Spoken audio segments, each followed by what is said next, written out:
De retour sur ce plateau, mesdames et messieurs, c'est pour faire plaisir à notre petit-fils, lui, Bradley Mangoyo, mais également à tous ceux-là qui fêtent leur naissance aujourd'hui. Vous êtes tellement nombreux à travers le monde. On est ensemble, il n'y a pas de souci. Tant qu'on restera ensemble, il n'y aura pas de souci. On veut bien aujourd'hui rester dans l'éducation, mesdames et messieurs, pour parler de responsabilité, répartition des tâches pour consolider cette éducation. C'est vrai, il s'est passé tellement de choses. Les images ont tellement circulé, surtout dans les réseaux sociaux. Les parents eux-mêmes n'ont pas eu honte de partager ces images. Les enfants, entre eux, ils se sont également partagés ces images. La responsabilité est partagée, certes, je l'avais dit au début de ces tranches d'animation. Alors, on veut bien parler de cette responsabilité, mais aussi de la répartition des tâches pour consolider notre éducation. Qui doit faire quoi? Qui est censé faire quoi? Et les personnes qui sont censées faire ce qu'ils doivent faire ou ce qu'elles doivent faire, est-ce qu'elles les font bien? Est-ce qu'elles arrivent bien à bien assumer leurs responsabilités?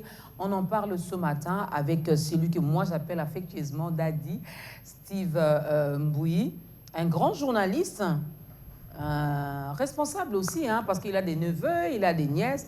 Il n'est pas encore marié, il n'a pas encore d'enfants. Il a des neveux, il a des nièces. Et nous, au Congo, même si ce sont tes neveux, tes nièces, on dit toujours mes enfants. Et nous, on a du mal à faire cette différence. On est ma cousine, non, ma soeur. Oh, mon cousin, mon frère. Nous, en Afrique, c'est comme ça que ça se passe.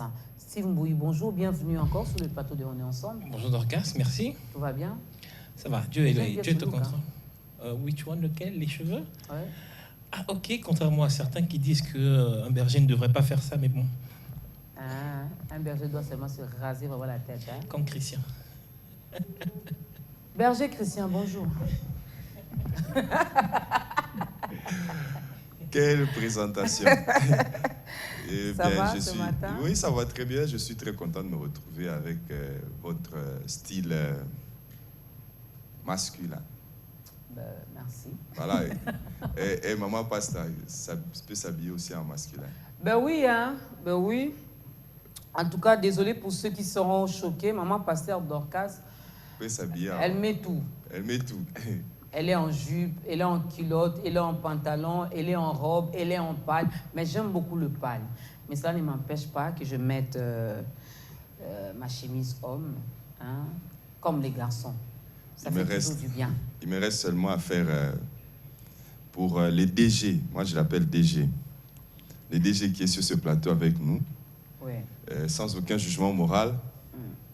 Peut-être qu'il ne faut pas que l'homme puisse apparaître comme une femme. Mais je sais qu'il est écrit aussi qu'il n'est pas bon que l'homme ait des longs cheveux.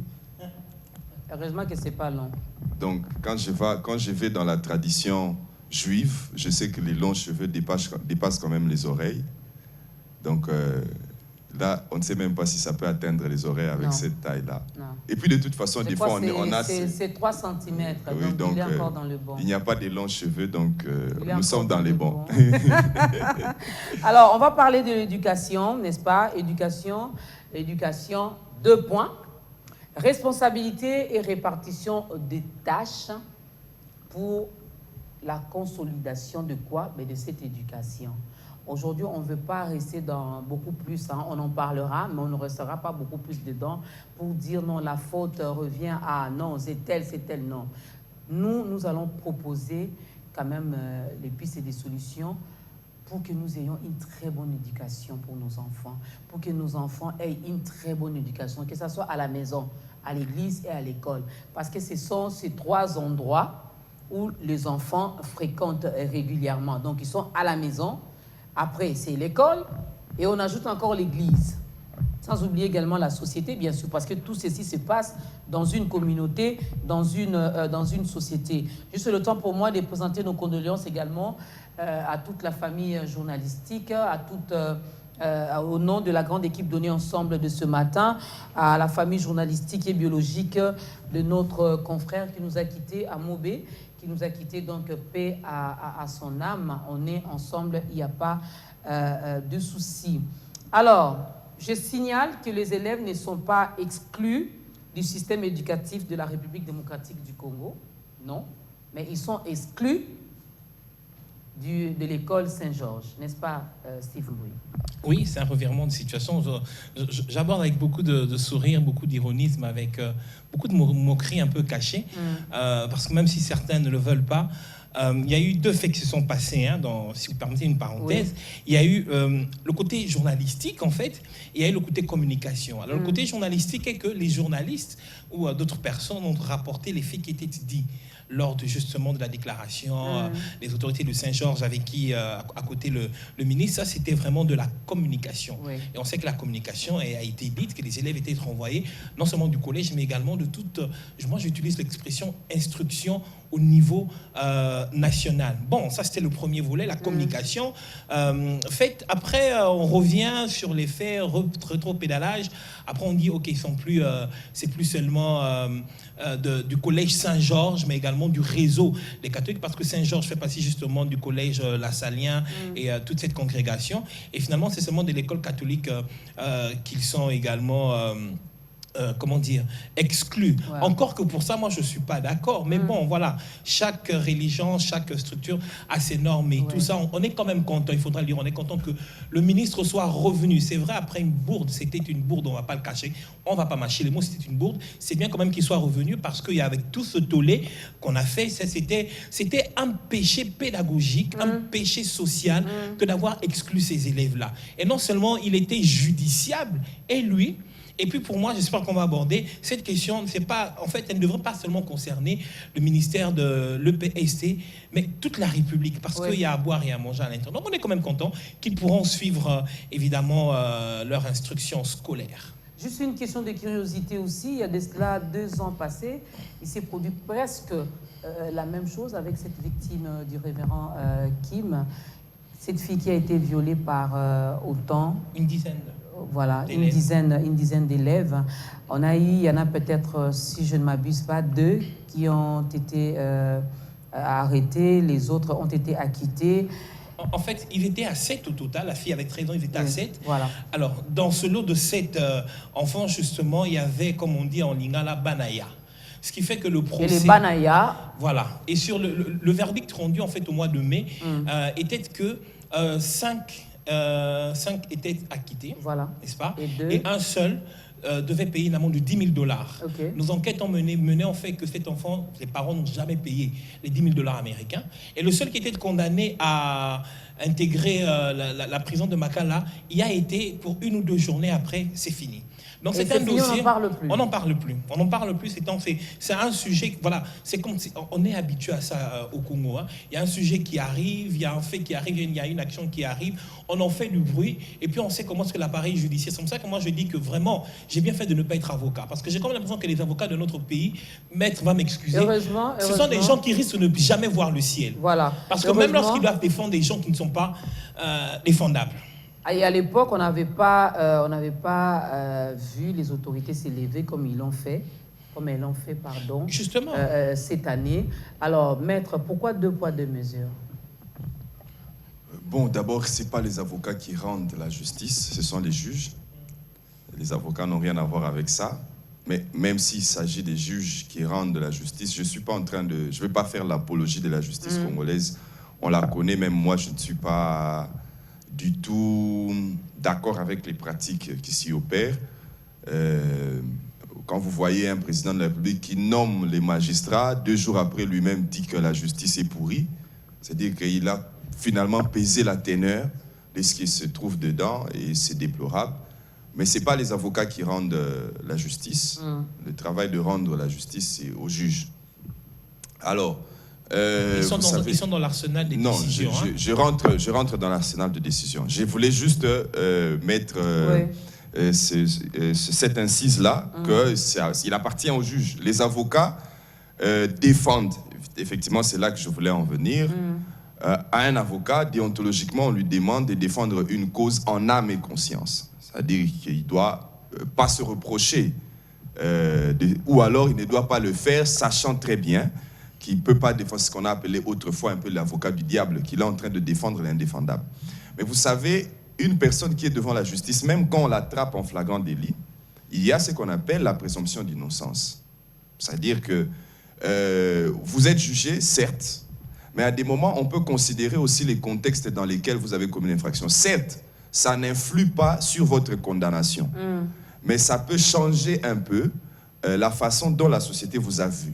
Ça veut dire que aujourd'hui, nous allons parler des enfants, et vous avez vu, lorsque le ministre s'est permis, parce que ça a été sur son instruction, on ne va pas mettre ça sur la tête des écoles, le communiqué disait très bien sur instruction. Ouais.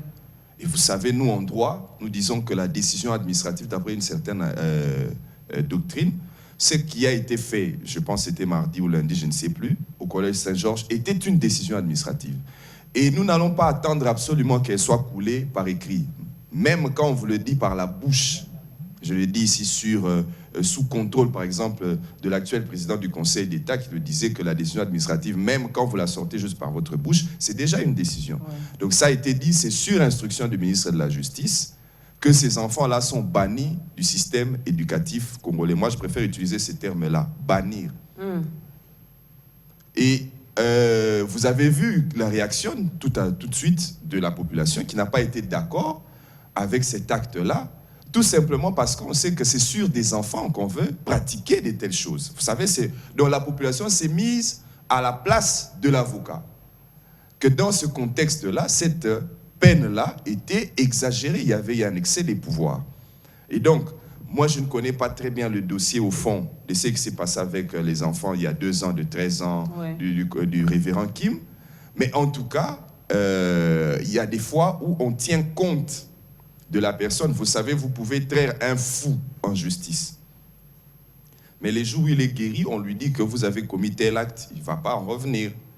C'est pour ça qu'en ce moment-là, on tient compte du fait qu'en tant que fou, il y a une cause de ce qu'on appelle une cause de non-imputabilité de l'infraction. Pour ça, ce sont d'autres détails. Mais en tout cas, il a fallu tenir compte de la situation des enfants. Ouais. Quand on dit qu'ils sont bannis du système éducatif, quand vous dites qu'ils sont même bannis du système éducatif des catholiques, même là aussi, vous avez fauché. Parce que vous ne pouvez pas obliger une école, même si elle est catholique, ceux-là qu'on a permis à donner des enseignements au Congo, ils ne le font pas pour leur gré. C'est l'État qui leur a laissé cette charge-là. C'est-à-dire l'État s'est dit, bon, je ne veux pas tout embrasser pour moi-même. Vous aussi, vous pouvez. Alors vous imprimez seulement peut-être votre idéologie, religieuse. Ça, c'est votre affaire. Mais vous ne pouvez même pas bannir. Ça veut dire même dans les systèmes de tous les catholiques, ils ne peuvent plus accéder. Alors que chez certains catholiques, pris de compassion, ils peuvent se dire, mais bon, ils ont été condamnés pénalement. Ils sont même peut-être allés devant un prêtre pour se confesser. Alors pourquoi il faut toujours les frapper d'atimiclan? Ça devient excessif. C'est le pardon qui compte. Oui. Chez les pénalistes, vous savez, il y a même certaines personnes, ils vont en prison, 2 ans après, on regarde seulement la façon dont ils se comportent en prison, ils sont libérés. Ils rentrent dans la société. D'ailleurs, le souhait, c'est qu'ils puissent reprendre leur vie normale et non récidiver. Donc, c'est ça qui fait en sorte que la décision a paru à tout le monde excessive. Oui. Et finalement, la réaction de la population a tout de suite suivi. Mais je voudrais dire à Steve Mbouy que l'avocat n'a qu'à faire son travail. Il va au ciel. Et quand il constate qu'il y a, par exemple, ce qu'on appelle aussi... Vous savez, et c'est pour ça que les avocats, je termine par là, lorsqu'on vient se confier à un avocat, il faut lui dire tout. Parce que si vous lui cachez des choses, il oriente sa défense d'une manière alors qu'on peut aller découvrir d'autres choses. D'ailleurs, vous allez faire même honte à lui. C'est pour ça qu'il faut bien s'ouvrir à lui, pour que lui sache. Il peut savoir déjà que vous êtes, c'est vous qui avez tué. Mais lorsqu'il va devant la justice, il peut vous conseiller à reconnaître même les faits. Mais lui peut dire au juge, regardez, il a déjà reconnu. C'est déjà une façon pour lui de se sanctionner. Voilà. Il faut qu'il y ait quelques éléments qui puissent affaiblir un peu la sanction. Et les juges peuvent tenir compte de ça. Au lieu de vous donner 10 ans, on vous donne 5. C'est possible. On vous donne 5, c'est possible. Alors, à qui revient la faute, hein? on a eu à partager avec certaines personnes qui ont dit non, la responsabilité revient à ceux qui nous dirigent, à ceux qui nous gouvernent. D'autres ont dit non, non, non, la responsabilité revient directement aux parents car la plupart sont devenus démissionnaires. Ils ont carrément démissionné. Ils sont tout le temps partis. Maman est partie, papa est parti. Les enfants sont abandonnés à leur propre sort. D'autres encore ont dit non, c'est la technologie. Parce que chaque enfant de nos jours a un téléphone smart, a un Android. Alors, ils se permettent de faire tout sauf rien. Je salue également Noëlla Madinga, Madilove, qui nous suit depuis quelque part. Steve Mbouy. À qui la faute, je fais tourner mes yeux. Vous savez, je réponds à la question, mais je vais vraiment entrer dedans. Je rebondis sur ce que Maître a dit tout à l'heure. Vous savez, cette décision même de les exclure, de les bannir en fait, merci de l'expression, de les bannir du réseau catholique, c'est encore un péché social. À qui la faute ? Vous savez, l'école a un apanage qui lui est donné. Moi, j'aimerais parler sur la socialisation. Okay. Lorsqu'on parle de la socialisation, c'est justement ce processus qui donne les règles, les normes, les prérequis à tout individu de pouvoir s'adapter dans l'harmonie dans une société. Et cette socialisation se fait à différents échelons. Lesquels échelons, par exemple, nous avons justement, du cas échéant, nous avons ce qu'on appelle la socialisation scolaire. La socialisation scolaire, on a également ce qu'on appelle précisément la socialisation primaire et secondaire. La socialisation, puisqu'on parle des élèves, la socialisation secondaire fait en sorte que les élèves reçoivent une partie de ce qu'ils n'ont pas eu chez eux. Vous comprenez ? Okay. Alors, on vient à l'école, c'est pas seulement pour recevoir des matières qui vont nous permettre, qui nous ouvrent un chemin dans la vie professionnelle, qui nous ouvrent un chemin dans la vie à embrasser donc de manière professionnelle, mais c'est aussi parce qu'avant 18 ans, on est encore malléable dans son comportement, dans son caractère. Vous comprenez ? Ce qui fait qu'au niveau de l'école également, on nous donne les règles, les prérequis, les normes qui fassent à ce que notre mental est transformé. Et parmi ces règles, il y a justement un cours qu'on appelait, je ne sais pas si ce cours existe toujours, éducation à la vie. On m'a dit qu'on l'a changé. Ça existe toujours. Éducation, dans certaines écoles en tout cas. Voilà. Alors, l'éducation à la vie existe justement pour compléter cette éducation, cette socialisation que les enfants reçoivent à la maison. Alors, le bien fondé de la socialisation scolaire, c'est quoi ? C'est que c'est un tout dans lequel il y a le côté également spirituel. Et le côté spirituel, c'est justement ce côté qu'a également l'Église catholique, non seulement d'inculquer les matières pour ouvrir les enfants sur la voie professionnelle, mais également leur inculquer les valeurs spirituelles. Alors, quand les chefs spirituels eux-mêmes décident de se dédouaner de ce côté-là en excluant, je reprends les mots de Maître, en les bannissant de l'école du réseau catholique, ça veut dire que vous, écoutez, vous êtes pécheurs. Vous êtes comme le diable, vous n'avez plus droit au pardon. C'est comme si vous avez déjà tué, condamné ces enfants, vous les avez tués. Parce qu'en principe, le réseau des écoles catholiques ne pouvait pas bannir ses élèves. Parce qu'il n'y a pas que le côté apprentissage, des voies qui nous ouvrent dans la vie professionnelle, mais également ce côté spirituel. On vous donne les valeurs spirituelles. Alors l'Église catholique, malheureusement, aujourd'hui, est défaitiste. Parce que quand vous chassez ces élèves-là, ça veut dire que nous, spirituellement parlant, on ne peut plus vous encadrer parce que vous êtes devenus des grands pécheurs. Donc, moi j'aimerais parler ici de la responsabilité de l'école, dans le sens où l'école n'a pas que l'apanage, comme vous êtes d'ouvrir la voie scolaire, mais également donner des règles. Comment se comporter dans la société ? Comment parler ? Comment réagir ? Parce qu'il y a une différence entre agir et réagir. Moi, personnellement, c'est à l'école que j'ai appris comment réagir. Parce que agir, c'est une action. Réagir, c'est une autre action. Personnellement, moi, j'ai appris beaucoup comment réagir parce que chaque fois qu'on était devant les enseignants, chaque fois qu'on était devant les professeurs, on avait, Dieu merci pour le collège par lequel je suis passé, c'est le collège qui avait été accusé où ses élèves étaient Bosembo. À l'époque, nous, c'était Notre-Dame et collège Bosembo. C'était un seul collège. On a appris justement comment réagir face à une action qui vous est posée, une action qui vous énerve, une action qui vous réjouit et tout ça. Alors moi, je crois que l'école, l'Église catholique, l'école de manière générale, a également ce rôle de pouvoir inculquer aux enfants comment se comporter, non seulement à la maison, à l'école, en société, avec les amis. Parce qu'aujourd'hui, le message qu'on donne à ces enfants, c'est que, écoutez, vous là vraiment, la formation catholique, vous ne pouvez plus l'avoir. On oublie que cette situation a tellement fait le buzz que ces enfants se retrouvent, je parie, je ne les ai pas rencontrés, mais dans un état psychique et psychologique tel que, écoutez, certains peuvent arriver au suicide, je ne le souhaite pas. Est-ce qu'on sait dans quel état on a placé ces enfants? Parce que ces décisions même prises, parce qu'on a entre guillemets dédouané le ministre aujourd'hui qui est revenu sur sa décision, mais aujourd'hui l'Église catholique, quand elle exclut ces enfants-là, c'est une décision inachevée. Parce que l'école également a le droit, comme je le disais, de pouvoir accompagner les enfants dans un état psychologique. Mais aujourd'hui, lorsque vous les vouez à anathème, permettez-moi l'expression, ça veut dire que vous les mettez dans une situation où est-ce que vous avez décidé également de les accompagner psychologiquement, psychiquement? Vous savez ce que ça fait? Est-ce qu'on sait comment est-ce que leurs parents réagissent? Comment est-ce que la famille a réagi? La société, est-ce que ce sont des parents? les amis. Vous voyez? Donc tout ce contexte-là fait en sorte que cette situation a tellement fait un buzz qu'on ne sait pas dans quel état psychologique. Aujourd'hui, c'est comme moi j'ai écrit un article sur ça. J'ai écrit sextape des élèves et j'ai mis entre crucifixion et résurrection.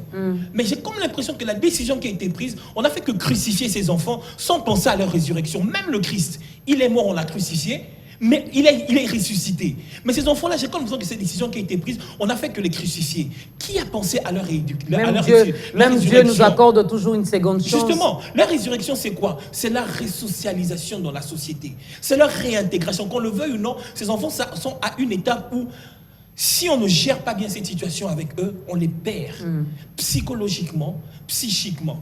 Donc on doit penser également à accompagner ces enfants. Même Christ sur le chemin du calvaire, il était accompagné par ceux qui l'ont condamné. Pourquoi est-ce que ces enfants, on ne peut pas également les accompagner? On n'a fait que les crucifier. Ça, c'est quelque chose de En parlant de l'école ainsi, donc je peux déduire que même...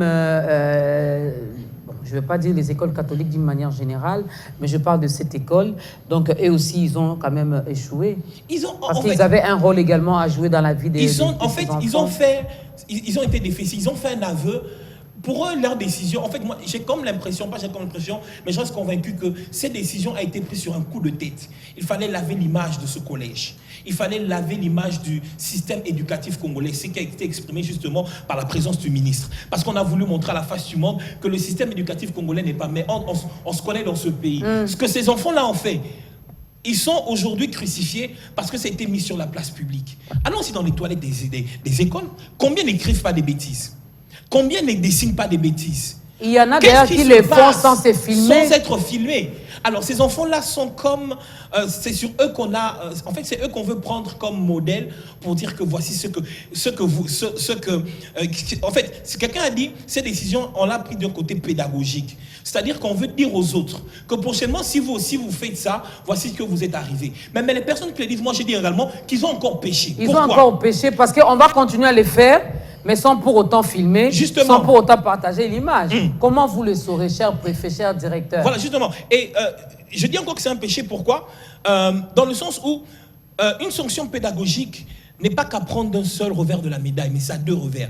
Il y a un revers de la médaille où lorsqu'on parle de la sanction pédagogique, ça veut dire qu'on donne un avertissement aux plausibles, aux potentielles personnes qui pourront également tomber dans ce même fait. Mais l'autre côté, revers de la médaille pédagogique, c'est qu'on veut accompagner pédagogiquement ces enfants. Ça veut dire qu'on veut les montrer, leur donner ce qu'il faut pour que prochainement, ils ne tombent pas. Mais lorsqu'on ne prend que cette sanction pédagogique pour les condamner, sans pourtant les accompagner, je ne cesse de le dire, cette fille ou ces filles-là, qu'est-ce qu'elles sont devenues aujourd'hui? Et pire encore, on a cité leur nom. Je ne sais pas si Maître va me contredire. Voilà. C'est grave. C'est la question d'ailleurs que je vais poser. Avant peut-être de commencer à proposer des pistes de solutions.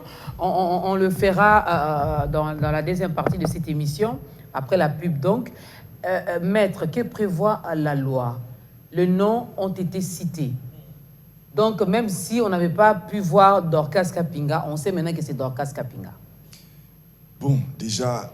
Donc on n'a pas protégé nos enfants. Je veux dire de manière globale que l'enfant a droit à son intimité, au respect de sa vie privée aussi.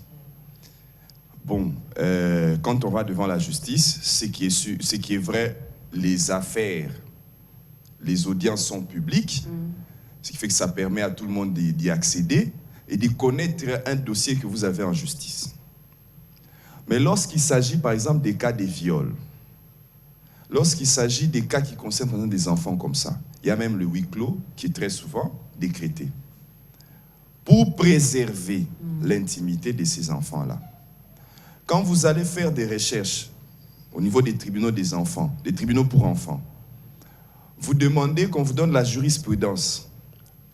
Dans d'autres tribunaux, on vous donne la jurisprudence avec les parties et leurs noms. Quand vous allez, par exemple, devant les tribunaux pour enfants, là où on met le nom, souvent, on biffe.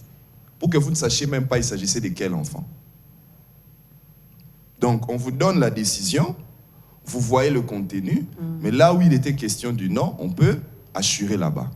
Pour que vous ne sachiez même pas de quel enfant il s'agissait. Parce que vous allez prendre votre recherche, vous allez peut-être mettre ça dans un livre, et ça va être relayé.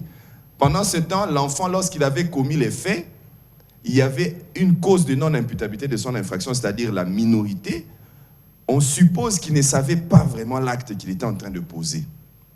Mais c'est après qu'il se rend compte que c'est tout le monde qui connaît maintenant ce qu'il avait fait. Alors que lui, à l'époque, pouvait se dire qu'il ne connaissait pas qu'il avait posé cet acte-là. Ce qui fait que le fait de citer leur nom en public, on n'avait qu'à dire, il y a une élève de 3e, il y a une élève de 5e, il y a une élève... Au point que, même si on avait vu leur visage dans les vidéos, on ne pouvait même pas les identifier s'il s'agissait de qui ou de qui. Vous vous dites même celle d'eux en 3e, vous donnez même ces détails-là. Et si tu permets juste une virgule, moi je connais des personnes qui, après qu'on ait cité leur nom, sont allées chercher sur Facebook les noms pour regarder les visages. Voilà, pour regarder les visages. Donc ça posait un petit problème là-bas. On a eu l'impression qu'il y avait un peu de sentiment, qu'il fallait réagir, mais finalement on tape à côté. En autodidacte dans le monde de la communication, j'ai compris que lorsque vous communiquez, faites attention, tenez bien compte qu'on ne communiquez pas sur ce qu'on ne vous entend pas.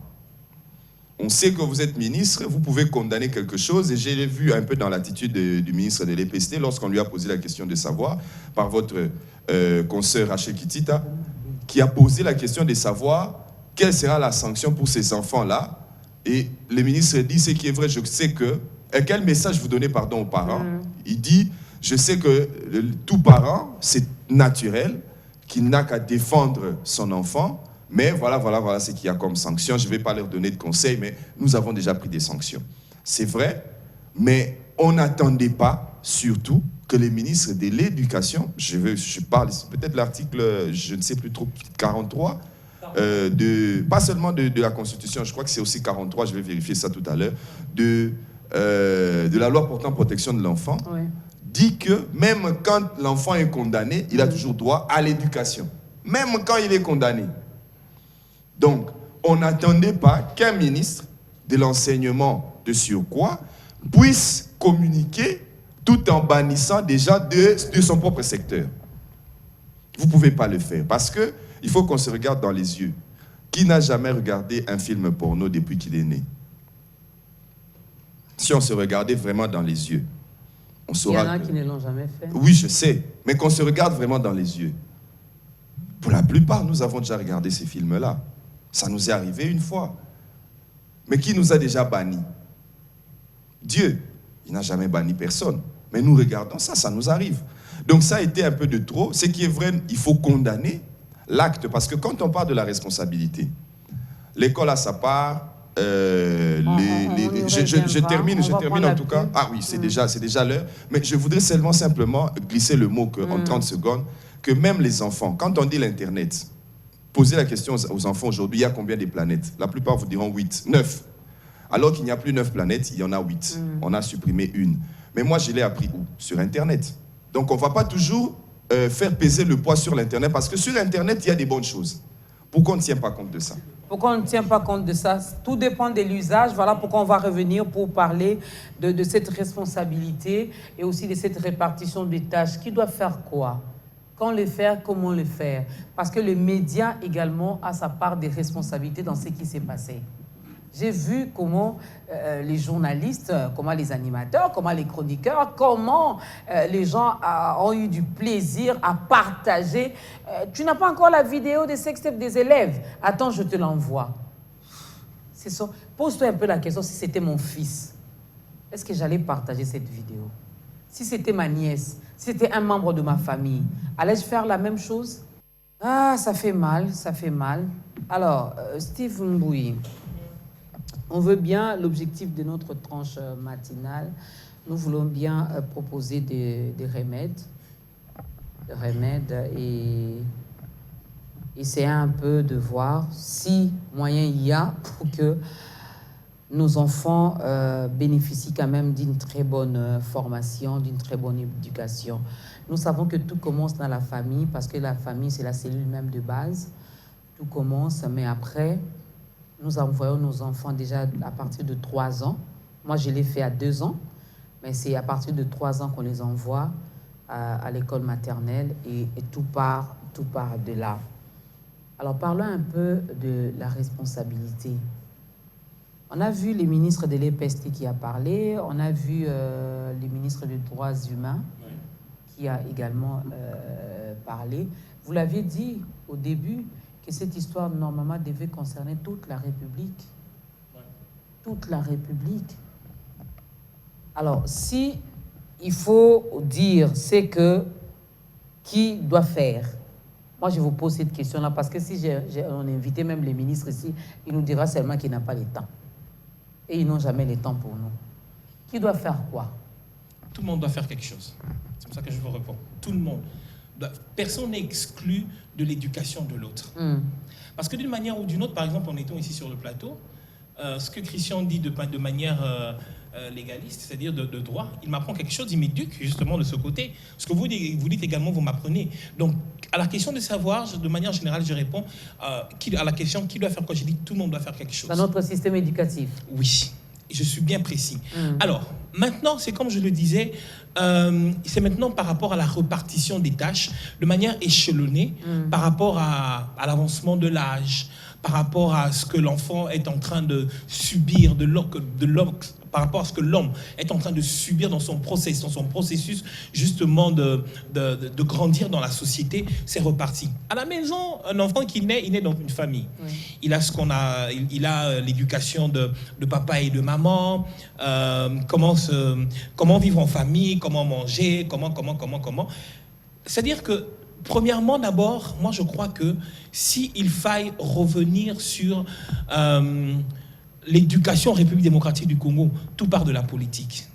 Ça paraît peut-être trop exagéré, mais c'est vrai. Pourquoi je parle de la politique? Écoutez, une bonne éducation ne serait possible que si les contextes, l'environnement éducationnel est favorable à celui qui transmet l'éducation. Vous comprenez? Donc pour moi, il faut d'abord commencer par revoir toute la politique du pays. C'est là que tout part. Mais ça, c'est plus large. Je ne voudrais pas entrer là-dedans. Ici, je voudrais parler, par exemple, des parents. Les parents ont ce rôle juste... On envoie les enfants à l'école et les envoie pas seulement pour... je l'ai dit tout à l'heure... pour apprendre 1 + 1 = 2, pour apprendre les logarithmes, un cours que je n'aimais d'ailleurs pas, pour la raison pour laquelle j'ai fui la scientifique, pour apprendre le français, pour apprendre l'anglais et autres. Oui. Mais c'est également... pour apprendre, c'est comme je l'ai dit, des matières qui nous permettent de nous socialiser, d'intégrer la vie sociale. Donc les parents ont ce rôle justement de nous apprendre comment nous comporter en famille. Il y a ce côté aussi découverte. C'est-à-dire, tout à l'heure, il y a quelqu'un qui donnait un exemple. C'est dans la famille, par exemple, que lorsque la fille grandit, n'est-ce pas, avec toutes les transformations qu'elle a, c'est également l'éducation sexuelle, parce qu'il y a un côté que nous déjà oublions. commencer à en parler à la maison. C'est que l'éducation sexuelle, parce que c'est le cas échéant, justement, l'éducation sexuelle ne commence pas dans les ONG. Ne commence pas avec les ASBL qui naissent au jour le jour. Même pas à l'église. Même pas à l'école, même pas à l'église, mais d'abord dans la famille. Donc il y a également ce côté-là. Alors, un enfant qui n'a pas déjà les premières, parce que les premières bases posées, c'est déjà dans la famille. Un enfant qui n'a pas les premières bases posées, assises dans sa famille, il est très difficile, pas impossible, de le récupérer. J'ai bien dit, il est difficile, mais pas impossible de le récupérer, que ce soit au niveau de l'école, que ce soit au niveau de l'église. Voilà pourquoi, dans la famille, c'est déjà important d'inculquer ces bases. Alors, lorsqu'on arrive à l'école, il y a ce côté socialisation dans la société, parce qu'à l'école, on n'étudie pas seul dans la salle de classe. Non. On apprend à vivre avec les autres, on apprend à se comporter comme je l'ai dit, c'est à l'école qu'on apprend à réagir. Dans la famille, on apprend à agir, mais à l'école, on apprend à réagir. Alors, c'est à l'école, justement, qu'on apprend comment se comporter envers X, Y. Parce que l'école, c'est un lieu hétérogène. On rencontre tout le monde avec son comportement. On rencontre les polis, on rencontre les impolis, on rencontre ceux qui sont bien éduqués, ceux qui sont mal éduqués. Chacun vient avec son éducation. Justement, donc le rôle de l'école également, justement, d'apprendre aux enfants, d'apprendre aux élèves, jadis que nous étions, comment nous comporter face à notre semblable. Et parlons du cas échéant. À l'école, on nous apprend également comment nous comporter lorsqu'on est dans un lycée ou dans une école où on a filles et garçons. Comment est-ce que vous devez vous comporter envers votre camarade, par exemple, qui est fille? Est-ce que vous devez avoir ce côté sexuel ou qu'est-ce qui vous réunit? Comment est-ce que vous devez être? Alors, une école qui se dédouane, une école qui décide d'être défaitiste et de ne plus accompagner, de ne plus servir les enfants de ce côté-là, est une école qui échoue et pour moi devrait être fermée. Donc, le côté également de l'apanage de l'école, c'est d'apprendre aux élèves comment se comporter dans la société, comment se comporter, je vais utiliser l'expression, avec plus de 3 personnes, avec plus de 2 personnes. Mais également l'Église. L'Église a une part également importante. Et c'est ce que je disais tout à l'heure. Malheureusement, les bien-aimés de l'Église catholique qui nous permettent, même si on va tirer sur nous, ont péché dans ce sens-là. Et ça, c'est un poids qu'on devrait avoir, parce qu'on ne se dédouane pas. Christ lui-même, il n'y a qu'un seul qui ne pourra pas être pardonné. C'est l'autre là. C'est l'autre là. Lui, donc, il ne répond plus aux critères. Mais tout homme, qui que ce soit, quoi que ce soit que l'on fasse sur la terre, on est récupérable, on est pardonnable. Donc, il y a également ce côté église qui vient en fait asseoir davantage le côté reçu, les principes qu'on a reçus, non seulement à la famille, mais également à l'école. L'église vient également asseoir ça avec des valeurs au-delà de la morale, au-delà du psychologique, au-delà du psychique. On apprend également des valeurs spirituelles. Pour ceux qui sont chrétiens, ils savent que le côté spirituel, c'est ce qui dépasse toute autre chose. Donc également ce côté-là, mais pour terminer, également entre nous, dans la société, c'est-à-dire ce qu'on appelle la politique de bon voisinage. On est également, vous savez, si je vois un de mes voisins en train de se comporter, moi j'habite quelque part dans une commune de la Gombe, chez moi c'est tellement vide que certains jeunes, il y a 3-4 jours j'ai même vu certains qui étaient vraiment en train, c'est comme ça que j'ai appris comment est-ce qu'ils fabriquent le bombé. C'était à chaque fois que je rentre, je vois des vitres devant chez moi, à mon portage, je ne comprenais rien. Alors n'étant pas sorti avant-hier, je m'assois un moment, je sens une odeur, je reste, je guette par ma fenêtre, je vois des jeunes, pire encore, je ne crois même pas qu'il avait 18 ans, debout. Il avait il était en train de vaciller. Je me suis dit, j'ai la bonne occasion de pouvoir dire quelque chose à ces jeunes. Je suis sorti, je leur ai parlé. C'est vrai qu'ils n'arrivaient pas à m'écouter parce qu'ils étaient déjà en extase. Mais j'étais heureux qu'un seul soit revenu le lendemain matin. C'est-à-dire que j'ai joué ma partition. Cette fois-ci, ils n'ont pas volé les habits. Non, cette fois-ci, ils n'ont pas volé les habits. Non, j'ai joué ma partition parce que j'ai compris que ces jeunes-là, l'éducation ne s'arrête pas qu'à l'école. C'est même dans la rue. Lorsque je vois une fille mal habillée, ma conscience souvent me dit, maman, je te dis quelque chose. Peut-être pas de manière verbale, mais mon regard t'accuse. Madame, tu es mal habillée. Lorsque je vois par exemple des jeunes... Même si elle va mal interpréter, même si elle va t'insulter, toi, fais ta part. Je fais ma part. Oui. Et surtout qu'on sait que la parole a un pouvoir. Donc en le disant, moi j'ai dégagé une parole, elle peut ne pas m'écouter, mais puisque je le dis sous onction, ça veut dire que cela peut travailler en elle, même des mois, même des années après. Donc voilà pourquoi l'éducation, c'est également dans la rue. Tout ce qui se passe autour de nous doit nous interpeller. Moi j'ai toujours dit, ce qui nous énerve dans la société est révélatrice du type de personnes à qui nous devons nous adresser. Donc tout ce qui m'énerve dans la société, ça veut dire que j'ai un appel à changement dans cette situation. Ça veut dire que je suis appelé à changer la chose. Mais lorsqu'on fait fi, on se tait au nom de la paix, alors on est en train de pécher. Là, on est en train de pécher et vous, les médias, on vous reproche également de beaucoup de choses. Ça a été triste, hein? J'ai été triste de voir comment certains journalistes se réjouissaient de cette décision. Et même comme vous l'avez dit, on a vu dans des groupes WhatsApp dans lesquels on était. Moi, j'ai même fermé un groupe, hein? Un groupe dont j'étais auteur. Lorsque quelqu'un a balancé cette vidéo, j'ai carrément fermé le groupe. Vous voyez, malheureusement, entre nous, les journalistes, bon, la vidéo a circulé, j'ai vu certains qui demandaient, non, c'est juste une question de pouvoir, pour bien faire le papier. Pour bien faire le papier qui va passer à la radio, à la télé. Il faut voir seulement la vidéo. Tu as entendu, donc réfléchis et puis conçois ton papier. Non, ça c'est... Non, mais l'image t'inspire quoi? Non, mais comment vous allez... Non, mais réponds, non, monsieur le journaliste. Vous dites aux gens, les élèves étaient en plein débat sexuel. Vous-même, vous n'avez pas vu ça. Vous avez seulement... Bon, je ne sais pas, c'est votre métier. Je vais revenir là-dessus. Dis-moi. Vous avez un rôle également, vous avez dit tout le monde doit faire tout. Donc, on est en pleine vacances. Il y a mon neveu qui est en train de venir déjà chez moi pour les vacances. Il y a certains programmes sur Canal+ que j'ai enlevés, certains dessins animés. Ouais. On est en pleine vacances déjà. Qu'est-ce qu'on propose aux enfants à la télévision en ce temps? Aujourd'hui, il y a des dessins animés qui transmettent des messages. Moi, où j'ai on bloqué voit- 2 chaînes.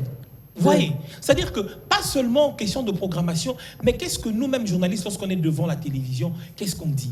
Quelles sont les expressions qu'on utilise? Parce que ces gens, ces enfants nous prennent également comme des modèles. Voilà. Notre accoutrement, qu'est-ce qu'on leur montre? Et aujourd'hui, l'avènement des technologies, quelqu'un a dit, c'est aussi à cause de la technologie. Mais Maître l'a dit, il a pris quelque chose au travers de la technologie, Oui. des NTIC. Oui. Tout dépend de Nous l'usage. faisons également nos recherches. Le problème aujourd'hui, c'est qu'avec les journalistes, on veut trop être dans le buzz.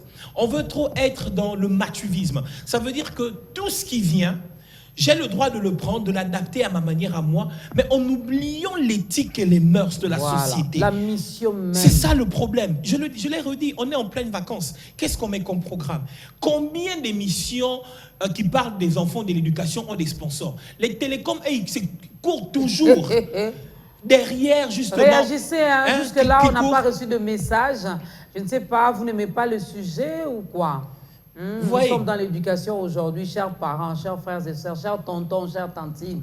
Réagissez, il y a notre numéro qui s'affiche au bas de l'écran. Les grands sponsors, combien de sponsors ont par exemple mis des programmes télévisés durant ces vacances pour pouvoir maintenir les enfants en haleine? C'est Même vrai les que c'est programmes un mois. chrétiens, ils ont du mal à sponsoriser ça. C'est toujours des On va dessins gagner animés. quoi?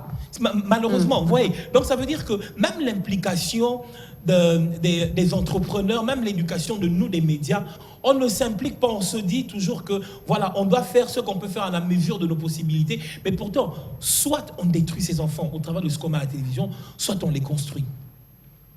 Donc, les médias également, on a une grande part. C'est comme je le disais, j'étais très déçu de voir comment certains acclamaient la décision du ministre, disant Bazui et autres. Mais on oublie que nous aussi, on a des enfants. Ah. Si c'était notre enfant, Et est-ce qu'on allait peut-être réagir de la qu'ils sorte? font pire. Peut-être qu'ils font pire. Lorsque des journalistes qui sont très suivis, eux-mêmes commencent justement à clamer ces décisions, qu'est-ce qui crée dans le chef de ces enfants, justement? Vous voyez? Donc les médias, et on le sait, hein, et moi je l'ai dit, permettez-moi de le dire, ces enfants aujourd'hui, c'est arrivé parce que c'est... Mais combien de journalistes on a eu des sextapes? Combien de politiques? Eux-là n'avaient pas péché, ils ont été sanctionnés par la corporation. Est-ce qu'ils ont été exclus même de la République démocratique du Congo? Non. Il y en a même qui ont été peut-être sanctionnés ou qui ont eu le courage de démissionner, mais qui aujourd'hui nous les retrouvons encore dans le gouvernement. Hein? Nous allons condamner ces enfants parce que nous sommes leur modèle. Qu'est-ce que nous proposons aux enfants? Nous avons vu les politiques, nos politiciens dans le bureau avec l'effigie du président derrière. Il y a ils sont exclus du système éducatif. Heureusement que le ministre est revenu sur ça, sur sa décision. Ça, c'est bien mettre. Alors, bon, ce que je pense, C'est d'abord en termes révoltant, de tout ça. responsabilité, oui, c'est très révoltant. J'aimerais dire quelque chose à monsieur le ministre de l'enseignement primaire, secondaire et technique, que c'est un avocat brillant. Je crois qu'on l'a connu sur la place publique un peu plus avec l'affaire Saï avec la jeune fille là. Donc on le connaît, il est vraiment brillant. Et qu'on sait que quand vous êtes brillant comme ça, vous émergez, rassurez-vous, vous allez vous attirer aussi des ennemis. Mais on sait aussi que les gens qui sont trop brillants savent manipuler très bien. Alors, monsieur le ministre, il faut savoir bien nager entre ces deux courants-là parce que quand vous avez fait votre communication, c'est pour ça que je dis en autodidacte ce que j'ai appris dans la communication, qu'il ne faut jamais dire ce qu'on ne peut pas vous attendre. On ne peut pas vous attendre sur ce terrain-là, mais vous le dites quand même. Même si ça vous tient à cœur. Pourquoi? Parce que le ministre, lorsqu'il communique en disant que les enfants sont bannis du système éducatif congolais, oui, ça le tient à cœur. Nous tous, nous le savions d'ailleurs, que de tels enfants, en tout cas, mériteraient une telle sanction. Mais comme on sait que personne ne peut nous attendre à arriver jusqu'à cette décision-là, ce n'est pas parce que votre enfant a volé la nourriture que vous allez les priver de nourriture pendant une semaine. Ou à brûler même la maison. Ou à brûler la maison. Parce que même si vous savez que c'est ça la sanction, mais vous êtes aussi conscient que vous n'allez pas arriver jusque-là. Alors maintenant, politiquement, qu'est-ce que ça a entraîné? Les ministres savent, depuis Veridos, etc., qu'il y a des gens aussi qui les combattent politiquement. Il leur a donné maintenant l'opportunité de les massacrer politiquement. lui a donné l'opportunité, lui-même le ministre. C'est-à-dire que sur un dossier des enfants, on a politisé. Et comme la politique est partout, on ne s'est pas rendu compte de ça. Ceux-là dont on dit les journalistes qui ont même applaudi cette décision-là, recherchez très bien, vous allez voir qu'ils ont des accointances non autrement identifiées avec d'autres personnes, mais pas avec les ministres. Oui. Oui. Moi, je les connais, je les côtoie, je les connais. Ils soutiennent parfois peut-être Jules Alinguetti et ils ont vu ce que Tony Mwaba avait fait à Jules Alinguetti. C'est comme ça qu'ils ont eu maintenant leur revanche. Et ils ont matraqué maintenant Tony Mwaba. Rétro-pédalage le lendemain. Si Mwaba n'était pas ennemi de Alinguetti, peut-être ils allaient tous, tout le monde allait dire oui, c'est bon. Comme on le fait actuellement. Oui. Tout ce qui sort d'un certain parti politique, il faut applaudir. C'est bon. Parce qu'ils savent que dedans, ils sont en train de se cogner les têtes. Voilà pourquoi on a récupéré. Donc le ministre soit prudent à cela, parce que c'est un homme très brillant. Et s'il ne gère pas bien sa communication, on trouvera de quoi le descendre. Et tout ce qu'il nous montre va aller à l'eau. Parce que le ministre a beaucoup combattu son prédécesseur, parce qu'il estimait qu'il y avait beaucoup de détournements. Quand il arrive, il amène certaines réformes. Vous avez vu que même l'argent qu'il fallait payer pour les TENAFEP a été bloqué. Parce qu'au finish, tout a été politisé. Le ministre doit faire très attention à cela. L'école. Les écoles doivent savoir aussi qu'il faut avoir un peu de personnalité. Ce n'est pas parce qu'un ministre est passé que vous devez tout accepter. Pourquoi? Est-ce qu'une école comme Saint-Georges peut être fermée? Je me permets de le dire. Est-ce qu'une école comme Saint-Georges peut être fermée aujourd'hui par Tony Mwaba? C'est un système. Ce n'est pas une petite école qui vient de naître aujourd'hui qu'un ministre va se permettre de venir fermer aussi facilement comme ça. Encore que les enfants ont posé ces actes-là en dehors de l'école. Ils n'étaient même pas dans l'enceinte. En dehors de l'école. Vous devez avoir un peu de personnalité. Moi, j'ai fait mon école primaire à Saint-Jean. Je suis parti là-bas en deuxième secondaire. Je connais cette école-là. Très bien. Les écoles catholiques fonctionnent sur un système. Il n'y a pas de personnes là-bas. Oh non, l'abbé tel pèse. Non, c'est un système là-bas. Donc, quand vous touchez une école, vous allez vous embrouiller dans le système. Monsieur l'abbé, préfet de l'école, un peu de personnalité. Le ministre ne peut pas vous emmener dans n'importe quoi. Il vient avec certaines. Vous dites non, parce que on a grossi, on a enflé cette situation pour rien. Vous savez, on avait vu les vidéos. Et ce n'est pas les premières. Il y a d'autres qui sont passées. Bon, à des moments, on pouvait dire, bon, on oublie. Et ça passait comme ça.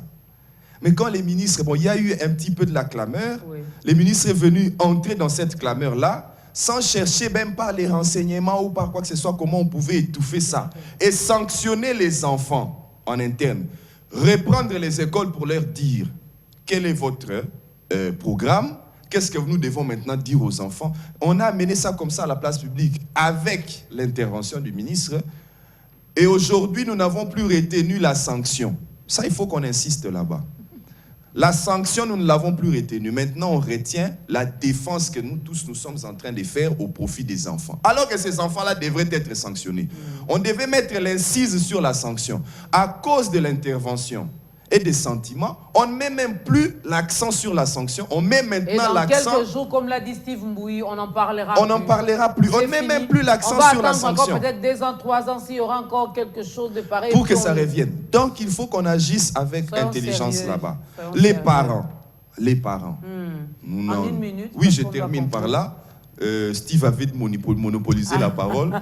Mais les parents... Je crois que ceux-là qui disent aujourd'hui il y a pauvreté, nous aussi nous avons grandi dans la pauvreté. Il y a des jours où on n'a pas mangé à la maison. Il faut être mobola têtu, comme on dit. Mais les parents doivent aussi garder leur personnalité. Ouais. Ce n'est pas parce que vous n'arrivez plus à donner à l'enfant de quoi manger que vous ne pouvez plus ne fût-ce que lui prodiguer un conseil. Est-ce qu'un conseil, même si l'enfant ne le prend pas moralement, il va très souvent être reproché qu'on m'avait dit... Un jour, il dira, ah, mes parents... on m'avait prévenu, même si vous ne lui avez pas donné à manger. Mais ce conseil-là reviendra le plus souvent dans sa tête. Et à nous, bon, moi je ne suis plus un enfant parce que j'ai déjà plus de 18 ans, mais aux enfants, je le redis, sur Internet, il n'y a pas que les films porno. D'ailleurs, quand vous tapez un site porno sur Internet, moi j'ai fait des recherches, vous allez voir que le moteur de recherche ne vous donnera même pas les mots. Il faut que vous connaissiez bien le nom. Un jour, j'ai fait une expérience avec les amis. J'ai dit aux amis, il n'y a pas de porno sur Twitter. Vous mentez. Ils m'ont dit, c'est faux. On a vérifié. Il faut taper le mot pour que ça sorte. Si vous ne tapez pas, ça ne sort pas. Ça veut dire que même sur Internet, on fait... D'ailleurs, ces sociétés-là d'Internet-là, ils sont dans des pays où c'est bien structuré. Oui. C'est bien censuré. Donc, même là-bas, lorsque vous voulez vous connecter à un site porno, on censure d'abord. On fait du mieux que vous ne puissiez pas y avoir accès. Mais les enfants y accèdent quand même. Mais les enfants, il n'y a pas que le porno à regarder sur Internet. Il y a beaucoup de choses. Moi, je n'aimais pas la physique quand j'étais... Je n'aimais pas la physique quand j'étais à l'école secondaire. J'ai toujours détesté la physique. Mais c'est quand je suis plus tard que j'ai commencé à aimer la physique. Mais aujourd'hui, j'apprends la physique par quoi? Par l'Internet. Je n'ai même pas besoin d'aller chercher un professeur d'université. Tout est sur Internet. Vous entrez sur YouTube aujourd'hui, vous allez trouver tout. Tout ce qu'il y a pour vos recherches. On n'apprend pas que le sexe. On peut apprendre aussi autre chose. Et qui peut vous divertir. Même à parler l'anglais. Même à parler... D'ailleurs, même l'anglais, ça se trouve gratuitement. Au lieu d'aller payer là-bas, tu mets seulement tes 1 giga, là, tu actives. Voilà. Et puis tu apprends... Je salue ici, en passant, la sénatrice Francine Mouyumba, qui est en train de se battre pour qu'on puisse insérer l'anglais dans notre programme éducatif. Et si possibilité, il y a que ça devienne quand même une langue... nationale aussi. Oui, donc tout ça, ce sont des facteurs. L'anglais et l'anglais, l'espagnol, toutes ces langues-là qui sont parlées de par le monde sur Internet. Sont gratuites sur Internet. Donc on n'apprend pas que ça. Il n'y a pas que ça comme divertissement. Et quand vous voulez suivre les dessins animés, les ceci, tout ça, ça se trouve sur Internet. Moi d'ailleurs, je ne suis même plus la télé parce que les programmes de télé ne m'intéressent plus. Moi, je n'aime pas attendre. Oh non, un film. Ta grandeur chaque non, bon, par exemple, mais ta grandeur et ta grandeur aussi sur YouTube. C'est-à-dire que vous attendez un programme. Vous vous dites, moi, je veux suivre une série, un dessin animé à 13h. Mais la chaîne de télévision vous dit, venez à 16h pour suivre ça. Non, moi, j'ai le temps à 13h. Je le suis à 13h. Ça se trouve sur YouTube. Ça se trouve dans les autres réseaux sociaux. Voilà. On peut quand même se concentrer sur ça. Mais il y a lieu de retenir que, monsieur le ministre, à cause des communications inappropriées, vous avez des adversaires politiques. Et les dossiers de l'EPST, si vous avez vu la réaction de la population de tous bords, par exemple sur les questions des items des examens d'État, c'est parce que certaines personnes ont estimé qu'ils étaient un peu choqués de voir que l'éducation semblait être politisée maintenant. J'aurais aimé que les personnes qui étaient citées là-bas soient cités dans les items des années passées. Pas de cette année, parce qu'ils ont une position très dominante. C'est ça qui a choqué. Votre mot donc de la ne fin, politisez pas l'éducation surtout. Le mot de la fin, c'est... En 1 minute. En 1 minute, je vais compter les secondes. Top chrono.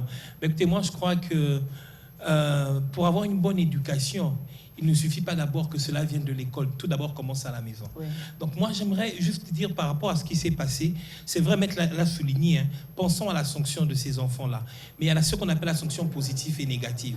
Ne nous attelons pas seulement sur la sanction négative, mais également la sanction positive. Et à ceux qui sont restés, je crois que maintenant, les écoles doivent mettre sur table. Et d'ailleurs, monsieur même le ministre devrait convoquer une réunion pour que le prochain programme scolaire, il statue davantage comment faire mieux pour que pareille situation n'arrive pas. Et que ça se fasse pas, que les élèves ne fassent pas semblant, mais que réellement cela soit inculqué dans leur conscience, dans leur subconscient, pour que réellement ils sachent que cet acte n'est pas bien en dehors du cadre circonscrit.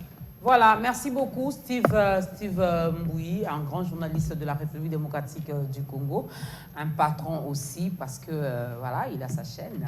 Merci également à Christian Emango que nous allons retrouver sûrement et certainement le lundi. Le lundi. On va continuer avec la polygamie.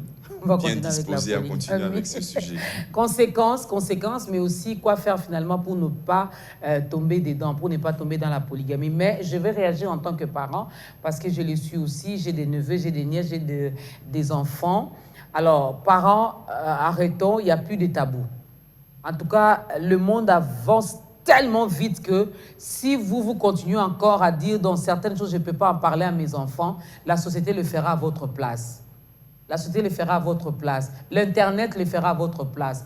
Parlez de tout et de rien à vos enfants. Hein? Dès que vous voyez que l'enfant commence à avancer en âge, commencez déjà à partager avec lui certaines choses. Gagnez la confiance de vos enfants et poussez également vos enfants à vous faire confiance, à parler de tout avec vous. Vous allez voir qu'ils ne vont pas tomber. Les téléphones, oui, j'ai un garçon qui a 17 ans, qui a son téléphone. Je ne passe pas mon temps à fouiller son téléphone. Je parle de tout et de rien avec lui. Il sait que le sexe, ce n'est pas pour le moment. Et même si l'enfant va vous mentir, parce que les parents